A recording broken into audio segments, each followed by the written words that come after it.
Yeah.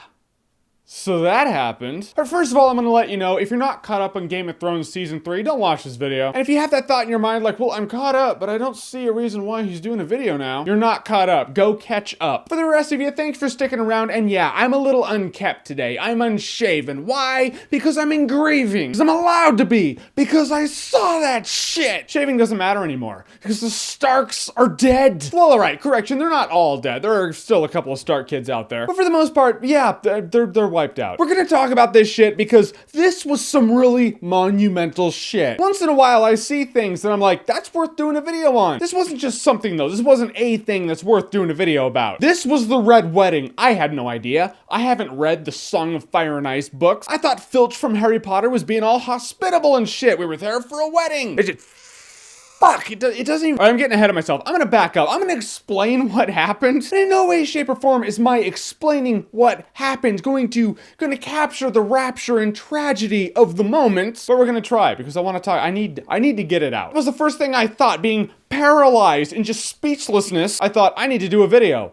When I can do a video about it. For right now, I'm gonna curl up in the fetal position and sleep for 13 hours because I'm now emotionally drained. Okay, backing up, what happened? We all knew that Robb Stark was promised to marry one of Filch from Harry Potter's daughters. And he went back on that because he found this really hot chick who he connected with, and hey, who wouldn't? Anyhow, to win this war with the Lannisters, Brutus from Rome needs to marry one of Filch's daughters. Now, he's compromising. So they're all there, it's a wedding, but something's up, you know it. You feel it in the air, you see it everywhere. The entire time you're looking around, there's a tone in the air where you're like, the axe is gonna drop, and I don't know how. Things are too easy, this guy's being way too nice, and someone's probably gonna get screwed over. Little did we all know. The bride and groom go away to bang, and the bride is way too hot to be one of Filch's daughters. Right there, I was like, something's up. Because now the place is cleared out and they shut the doors and they lock it. Then Arya's trying to get in to see her mom, but she can't. You see guards running in, you're like, what's going on? Robb Stark's there with his pretty wife. She's all pregnant with their unborn child. They're gonna name him Eddard. That's nice. And then Filch was like, I'm sorry, I've been a bad host. Robb, you came here with your nice wife and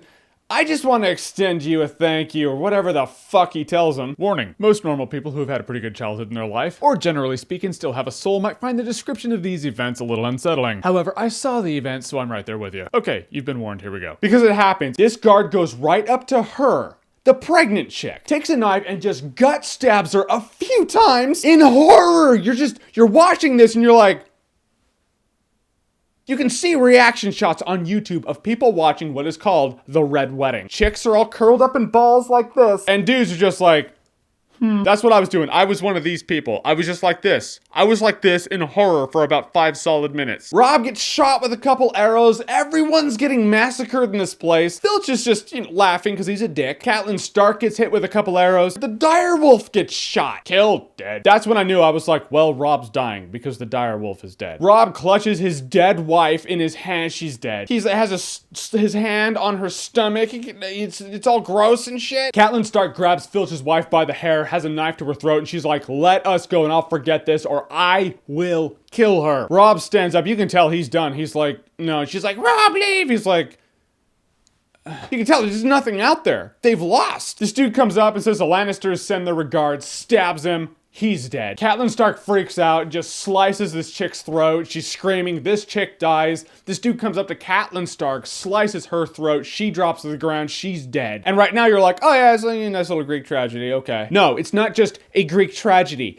It is the most monumentally disturbing thing I've ever seen on any screen whatsoever. Any screen. Movie screen, TV screen, computer screen. Move over 2 Girls, 1 Cup. Move over meatspin.com. This is like the 9/11 event of television that might actually include 9/11 footage that was shown on television. All right, that's pushing it. But you get what I'm saying. It's that monumentally disturbing thing because we all get attached to the characters at this point. Pregnant woman getting gut stabbed already, it puts you in a bit of a mood. And that was just the warm-up round. When it was done, my friends and I, we were just sitting there and we were completely silent. It would be in bad taste to say anything. So we just sat there and I just wanted to be like, do you want to cool down with an episode of, I don't know, Castle, read a couple of chapters of Mein Kampf, something a little less disturbing? It's one of those things you need to reevaluate who you have pitched Game of Thrones to. There are people, generally speaking, if you're a human being, I've been like, you need to watch Game of Thrones. There are now some people where I'm like, I don't know. This might not be your thing. It's one of those events, it'll separate the fair weather fans from the hardcore fans. If people were like, oh, I like Game of Thrones, but you know, this will be the thing where they're like,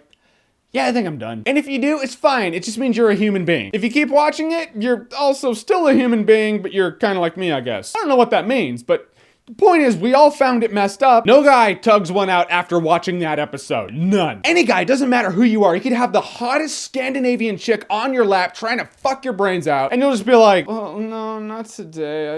I'm not. And that's just how it'll be. Before this episode, I had one thing on my mind for 3 weeks. One thing, and that was, does Theon Greyjoy still have a dick? I don't know. I think they took it. I'm not sure. I'm pretty sure it's gone. That dude's had a pretty bad couple of weeks. Now it's just not on my mind. There are priorities because I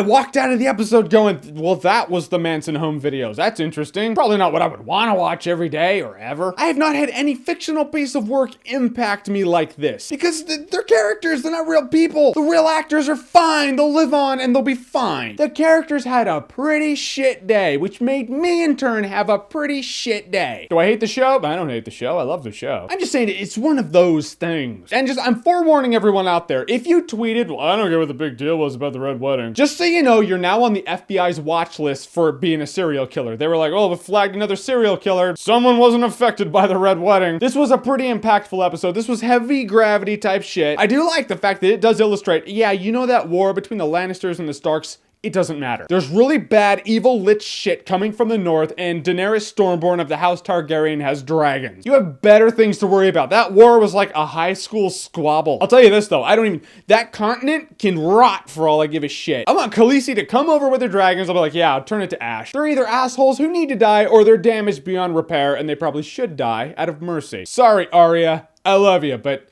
you're probably messed up for life. I'll say that though, she's an interesting character, as once again, she was just out of reach of something so terrible, she didn't die, she was so close. And this seems to happen, it seems to be she's one step away from the actual bad shit, but she's close enough to experience it and see it, so it's like, well, that's permanent damage. Today, I turned on my TV, and it was on Game of Thrones, and it showed Filch all like, everyone sit down, I'm sorry, I've been a bad host. I was all like doing this shit with the remote trying to turn it. It's too soon. Episode 9 of Season 3 of Game of Thrones is one of those things where you walk in being one person, you sit down, and then 1 hour later you walk out a different human being. You could probably YouTube it at this point, but YouTubing it won't give you the same effect. You need to grow with these characters for 3 seasons, then see the axe drop. So the Red Wedding, have you seen it and what did it do for you? Yeah, for you or to you. Comment below, let me know. And as always, if you like what you've seen here and you want to see more, click right here to see more.